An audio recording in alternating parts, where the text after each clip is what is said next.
crazy. It's April, and we're back at the beautiful Bonne Terre Raceway, the brand new race season. Time to turn up, time to get it.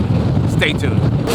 According to the new rules, small tire class, they do not get test hits this year. The way the small tire also is this year is every race is guaranteed $2 grand to win, and then it's still $10,000 for the final race to the winner. And then the points champion gets $1,000. We're gonna give the index guys a test hit and the hard tire guys a test hit. After we do that, we'll start calling people up here for chip draw. What motor do you have in it? It's still the factory black Coyote 5.0, built by Fast Forward Racing Engines. It's got port polish heads, custom cams, and that's about it as far as the engine.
Which means we'll just leave on this.